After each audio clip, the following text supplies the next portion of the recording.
My daughter-in-law, Tiffany, a woman whose vanity was a bottomless pit, fed me dog food from a can. She scraped the jellied, foul-smelling substance into a bowl, the same bowl she used for their pampered little poodle, and placed it in front of me with a smirk that was the purest expression of contempt I have ever witnessed. She did this after I gave her my mother's wedding ring, a priceless family heirloom, a symbol of our family's love and history. She took my past, and in return, she fed me a future I wouldn't wish on an animal. She only understood the true value of my gift when I donated it to an animal shelter in her name, and told the local newspaper exactly why. Hi everyone, I'm Grandma Carol. My name is Carol Baxter. I'm 80 years old, and for most of my life, I believed in the power of symbols. A wedding ring, a shared meal, a family name. I believed these things had weight, that they meant something. This is a story of how I learned that some people see symbols not as sacred, but as opportunities. And it is the story of how I, a quiet, gentle woman, learned to fight back, not with anger or with violence, but with a quiet, elegant, and very public act of symbolic warfare. This is a story that still tastes like shame and metal in my mouth. It is a secret that I have held, a story of a profound and private humiliation, and an equally profound and very public revenge. Before I share this story with you, I would be so grateful for your support. Please, like this video and subscribe to our channel. Your presence, your willingness to listen, is a symbol to me. A symbol that kindness and dignity still have value in this world. To understand the desecration of a meal, you must first understand the sanctity of the ring. It was my mother's engagement ring. It was not a large diamond, by today's standards, but it was perfect. An Asher-cut diamond, elegant and clear as water, set in a delicate platinum band from the 1920s. It was a piece of Art Deco history, a symbol of my parents' enduring love story. My father gave it to my mother after he returned from the war. She gave it to me on my own wedding day. And I, in turn, intended to give it to my son's wife as a welcome to the family, a passing of the torch. The ring was more than a piece of jewelry. It was our family's heart. It was a physical connection to the women who came before me, a symbol of the strength, the resilience, and the love that defined our family. It was, to me, priceless. My son, Mark, is a good man. He is a doctor, a kind and dedicated pediatrician who has spent his life caring for other people's children. He inherited his father's gentle soul, but none of his backbone. He is a man who avoids conflict at all costs, a man who would rather swallow a bitter pill himself than watch someone he loves be unhappy. This quality, which makes him a wonderful doctor, makes him a dangerously weak husband. And he married Tiffany. Tiffany was a nurse in the pediatric ward where Mark worked. She was beautiful, in a sharp, brittle, high-maintenance way. She was an expert at performing compassion. She could coo over a sick child with a convincing, angelic tenderness, and then, a moment later, in the nurse's station, she would complain with a bitter, venomous resentment about the long hours, the low pay, the general injustice of her own life. She saw in my son, Dr. Mark Baxter, not a kind and gentle soul, but a high-value target. A successful doctor with a good family name, a man who could provide her with the life of effortless luxury she so desperately craved, the life she saw on the reality television shows that were the true scripture of her soul. She pursued him with the single-minded focus of a heat-seeking missile. And he, a man who was lonely after a long and difficult residency, a man who was unaccustomed to such direct, flattering attention, fell completely and utterly in love. I saw her for what she was from the very beginning. I saw the transactional nature of her affection. I saw the way her eyes would glaze over when Mark would talk about his passion for medicine, and then light up when he mentioned the size of his future salary. I tried to warn him, in my own quiet, gentle way, but he was bewitched. He saw her ambition as drive. He saw her materialism as a sign of her good taste. He was a man in love with a beautifully crafted illusion. They married in a lavish, ridiculously expensive ceremony that Tiffany planned with the meticulous detail of a military campaign. I, of course, helped to pay for it. I was happy too. I wanted my son to be happy. The moment of the gift came at the rehearsal dinner. It was a tradition in our family. The passing on of the ring. I had placed the ring in a small, velvet box. After the dinner, I stood up to make a toast. I spoke of my own mother, of the love she had shared with my father. I spoke of the ring, of what it symbolized. And then I turned to Tiffany. "Tiffany," I said, my voice thick with a genuine heartfelt emotion. "I know that my son loves you more than words can say. And I want to welcome you to our family. I want you to have this. It was my mother's, and now it is yours." I opened the box. The diamond caught the light, a single, pure, brilliant spark. The room fell silent.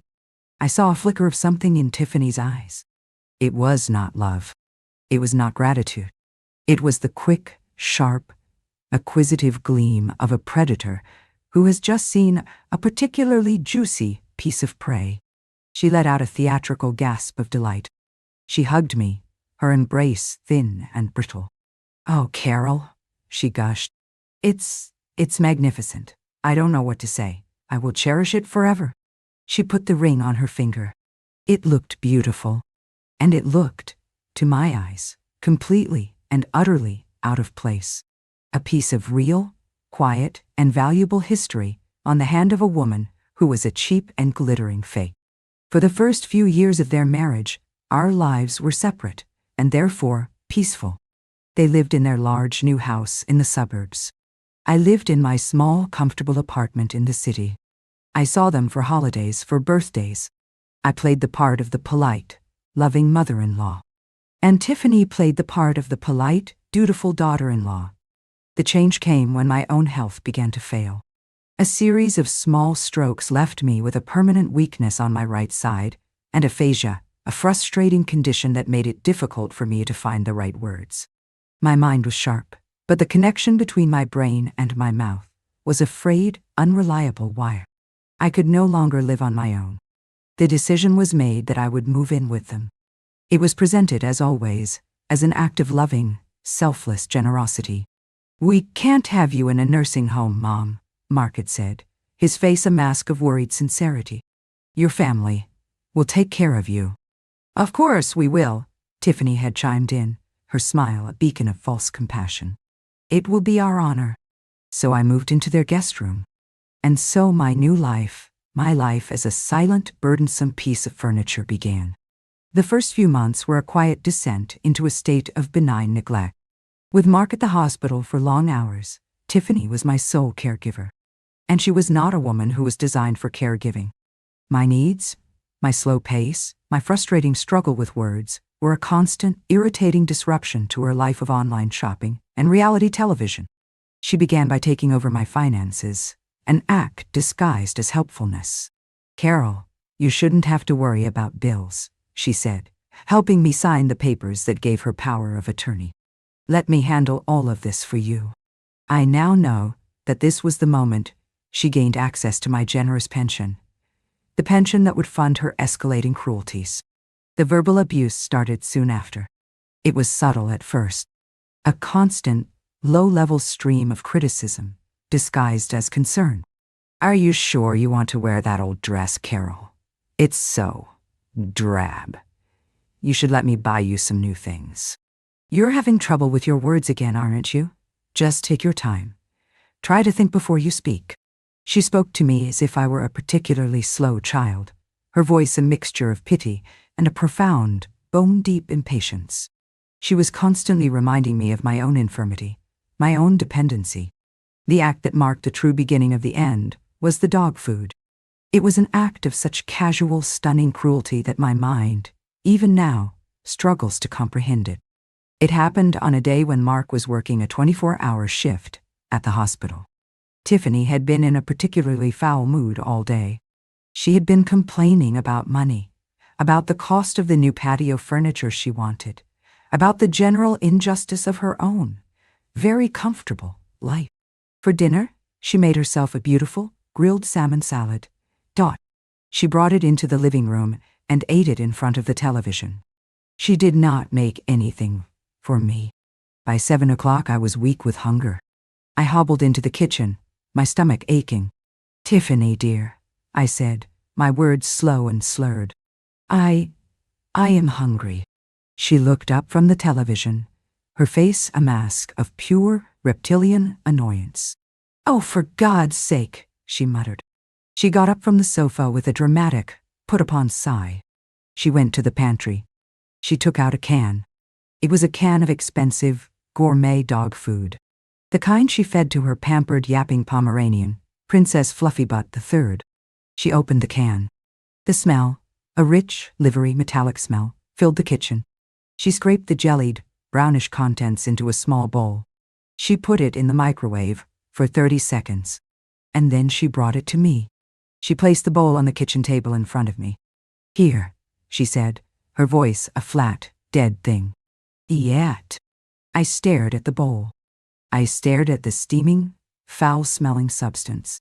I looked up at her, my mind a screaming, silent void of disbelief. She was not joking. There was no flicker of humor in her cold, dead eyes. This was a statement. A final, absolute statement of my worth in her house. I was not her mother-in-law. I was not even a human being. I was a dog. An animal to be fed from a can. I wish I could tell you that I threw the bowl in her face. I wish I could say I screamed, that I raged, that I found the words to express the profound, soul-destroying violation of that moment. But I did not. I was a prisoner, not just of her house, but of my own failing body. My words were trapped. My strength was gone. All I had left was my dignity, and I refused to give her the satisfaction of seeing it break. I looked at the bowl, and then I looked at her, and I did the only thing I could do. I took the spoon, and I took a single, small, and defiant bite. The taste was indescribable. It was a taste of shame, of humiliation, of a betrayal so profound it was a physical agony. I swallowed, and I looked her straight in the eye. I did not weep. I did not rage. I simply looked at her. I let her see the quiet, unbreakable strength in my eyes. I let her see that she could feed me dog food, but she could not make me an animal. My quiet defiance unnerved her. She had expected tears. She had expected a fight. She had not expected this quiet, powerful, and utterly damning dignity. She snatched the bowl from the table. "Fine," she snapped. "Starve, for all I care." She scraped the contents of the bowl into the trash and stormed out of the room. I sat there, in the silent kitchen, the vile taste of my own humiliation still in my mouth. The war was over. I had lost. But in the ashes of that defeat, a new and terrible resolve was born. She had treated me like an animal. She had fed me from a can. She had shown me, in the clearest possible terms, how she valued me. Fine, I thought. A cold, quiet, and meticulously detailed plan beginning to form in my mind. Find out why. You have shown me how you value me. Now, I will show you how I value you. And I will do it with the one thing you truly care about. The one symbol of my love that you wear on your hand like a trophy. My mother's reign. The weeks that followed were a quiet, cold, and meticulously executed performance. I became the woman Tiffany believed me to be. A frail, slightly confused, and utterly defeated old woman. I allowed my speech to become more slurred, my movements more hesitant. I became a ghost in her house, a silent, shuffling presence that she could safely and completely ignore. My submission was a perfect camouflage, and beneath it, my mind, the sharp, analytical mind that had been dulled by grief and illness, was whirring back to life. I was no longer a victim. I was an operative, and I was planning the most important and most satisfying operation of my life. My first move was to reclaim the weapon, the ring. I knew that simply asking for it back would arouse her suspicion. I had to create a narrative, a believable reason for my request. The opportunity came in the form of a letter from my only living cousin, a woman my age who lived in Arizona. She wrote that she was not well, and that she was thinking of her own mortality, of the family heirlooms she would pass down to her own children. It was a gift from the heavens. I took the letter to Tiffany, my hand trembling with a manufactured sentimental weakness. "Tiffany, dear," I whispered, my voice a frail, reedy thing. I received this letter from my cousin, Margaret. It has made me think about things, about family, about the ring." She looked up from her phone, her eyes wary, suspicious. "The ring." "My mother's ring," I said, my eyes filling with real tears. Tears not of sadness, but of a brilliant Oscar-worthy performance. "The one I gave to you.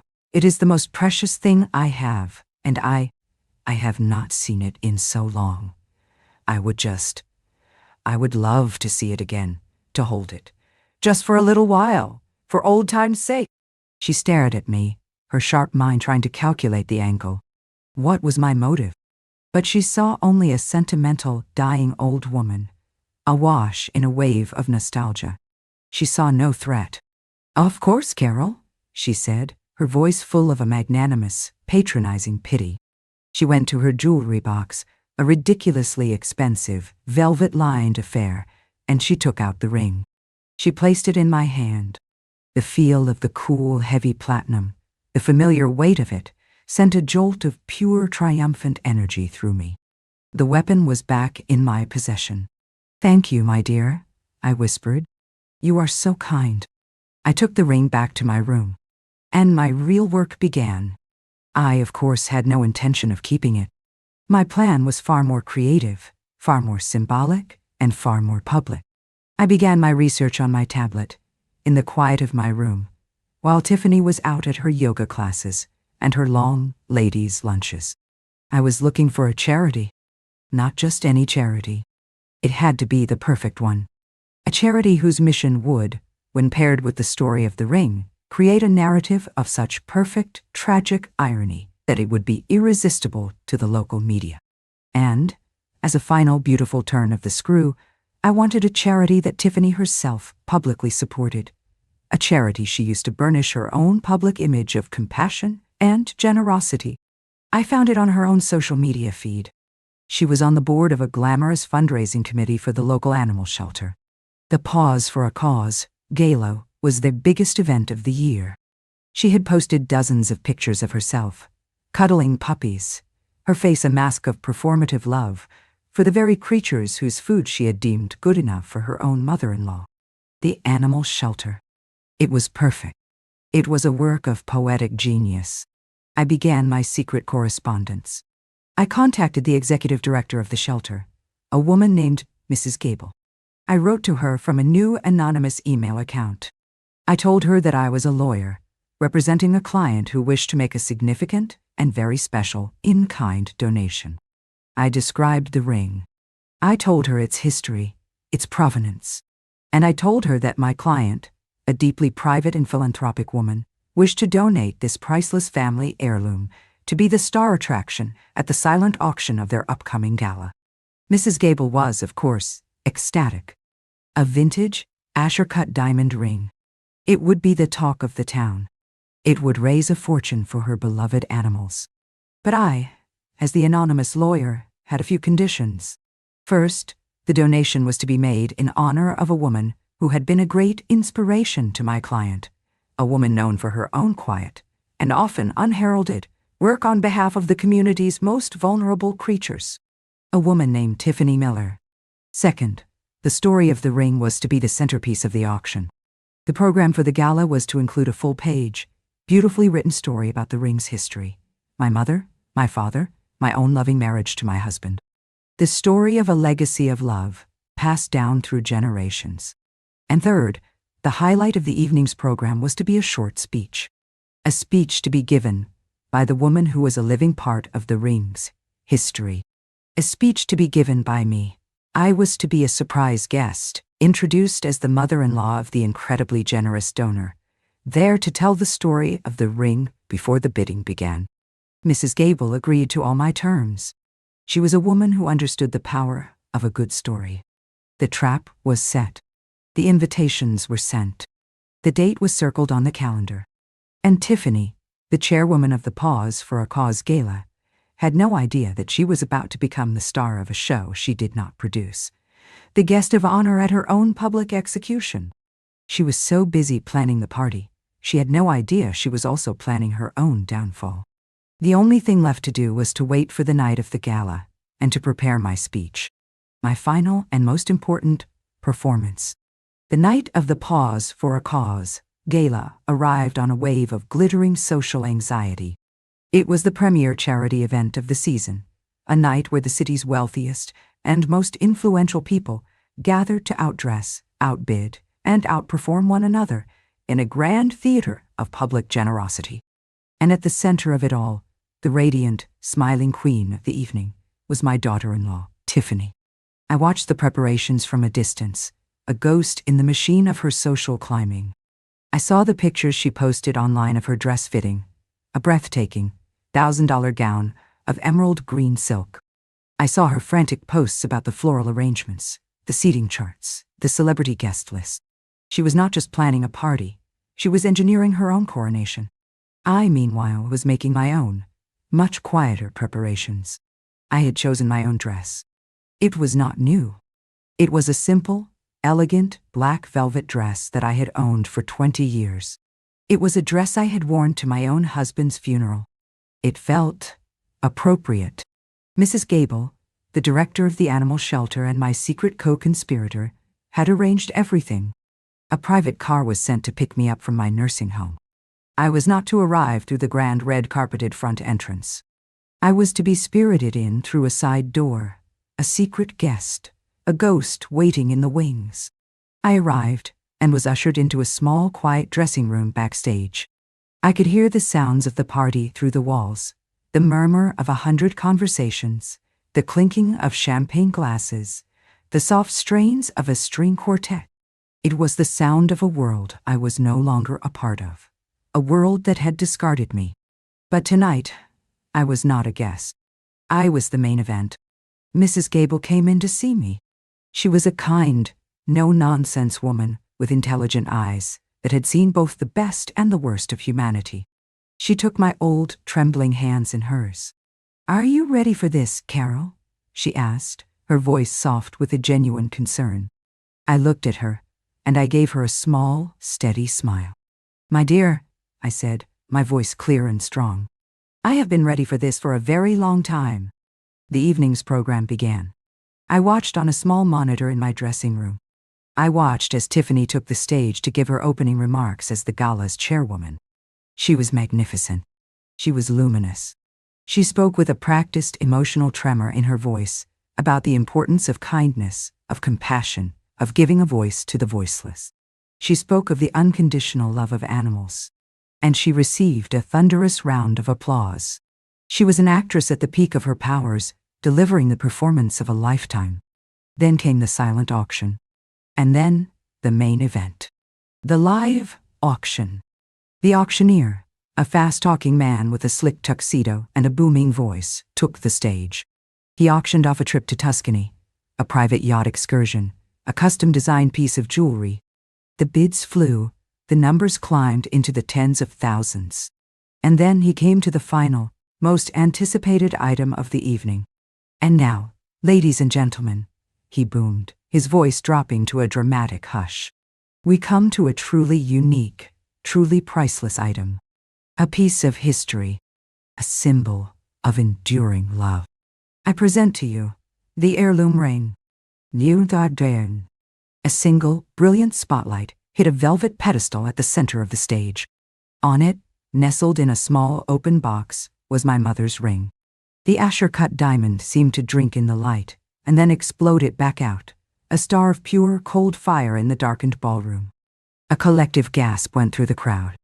"This magnificent, one-of-a-kind, vintage platinum and diamond ring," the auctioneer continued, "has been donated tonight in honor of our incredible gala chairwoman, the woman whose tireless work and generous spirit has made this all possible. The one and only Tiffany Miller." Another round of thunderous applause. Tiffany, seated at the head table, stood up and gave a small, humble, queenly wave. She blew a kiss to the crowd. Her face was a perfect mask of joyful, surprised humility. "And now," the auctioneer said, his voice dropping again, "to tell us the beautiful, moving story of this incredible family heirloom, we have a very, very special surprise guest. Ladies and gentlemen, please welcome a woman who is a living part of this ring's history, the mother-in-law of our generous benefactor, Mrs. Carol Baxter." Nemenizere. I heard my name. I heard the polite, curious applause. And I knew it was time. Mrs. Gable opened the door to my dressing room. I took a deep breath, and I walked out onto the stage. The spotlight found me. I walked, slowly, my steps measured and deliberate, to the podium at the center of the stage. I was just a small, old woman, in a simple black dress. I saw Tiffany's face in the crowd. She was staring at me, her perfect, smiling mask frozen in place. But her eyes were wide with a sudden, dawning, animal terror. This was not part of her script. This was not a part of her show. The ghost she had tried to bury had just walked out onto her stage, into her spotlight. I reached the podium. I adjusted the microphone. The room was silent. 1,000 eyes were on me. And I began to speak. "Good evening," I said, and my voice, my old radio host voice, was clear and calm and filled the room with a quiet authority.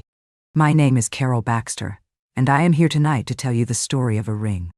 I told them the story. I told them about my mother and father. I told them about my own long, happy marriage to my husband. I told them about the tradition of passing this ring, this symbol of our family's love and commitment, down from one generation to the next. I spoke with a simple, honest, and heartfelt emotion. And then my tone shifted. "When my son married," I continued, my voice now a little softer, a little sadder, "I gave this ring to his new wife, my daughter-in-law, Tiffany. I gave it to her as a symbol of her welcome into our family, a symbol of the love and the history she was now a part of." I paused. I looked directly at Tiffany, who was sitting frozen at her table, her face a pale white mask. "But I have learned in my old age that symbols are only as valuable as the meaning we give them, and that sometimes we are given signs that tell us a precious object, a sacred trust, has been misplaced." I took a deep breath. It was time for the final, devastating truth. "A few months ago," I said, my voice dropping to a quiet, conversational, and utterly damning intimacy, "I was unwell, and my daughter-in-law was preparing my dinner. And instead of the simple, nourishing food I needed, she chose to serve me something else. She opened a can of dog food. She scraped it into a bowl, and she placed it in front of me. A single, collective, horrified gasp went through the ballroom. The silence that followed was absolute, profound. You could have heard a diamond drop. I continued, my voice still quiet, still sad, but now infused with a core of pure, unbreakable steel. "In that moment, she taught me a valuable lesson. She taught me how she truly saw me, not as a mother, not as a human being, but as an animal, a creature to be fed from a can, deserving of no dignity, no respect." I looked out at the sea of shocked, horrified faces, and then I looked back at my daughter-in-law. Her face had crumbled. She was staring at me, her mouth agape, tears of pure public humiliation beginning to stream down her face.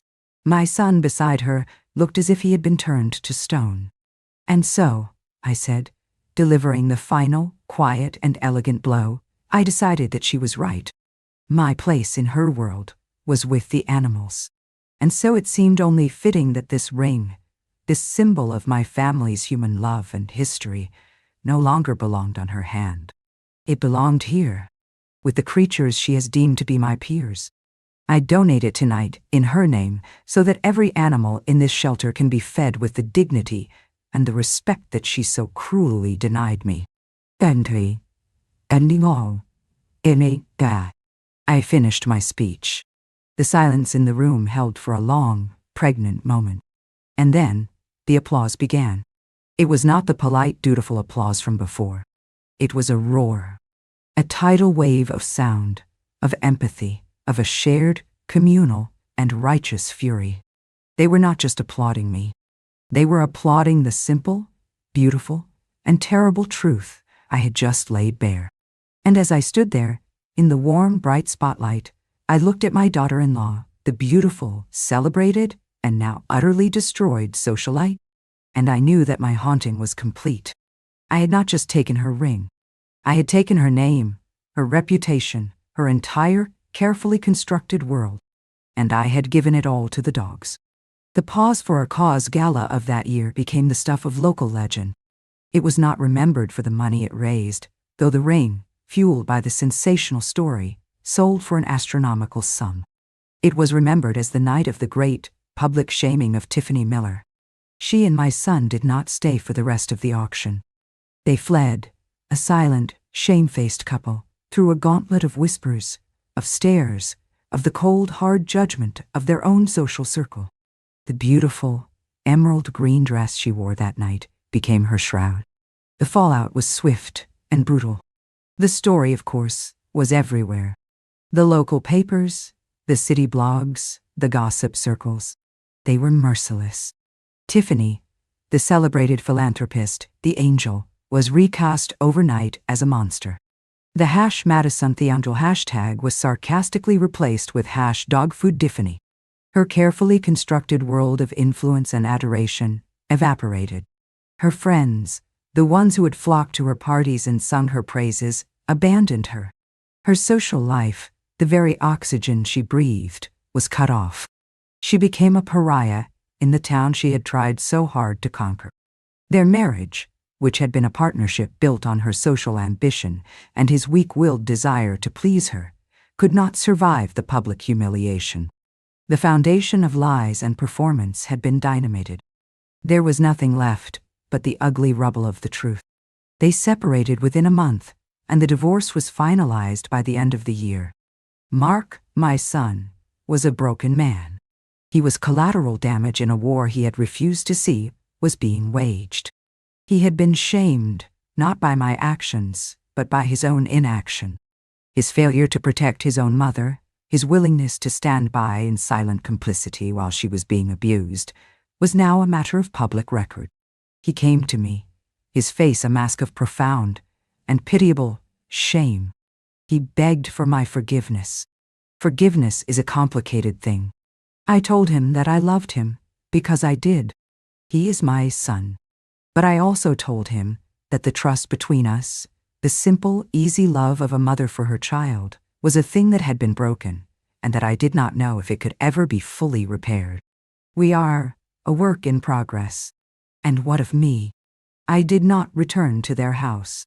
I used the money from the sale of the ring, and the considerable resources I already had, to buy myself a beautiful, new life.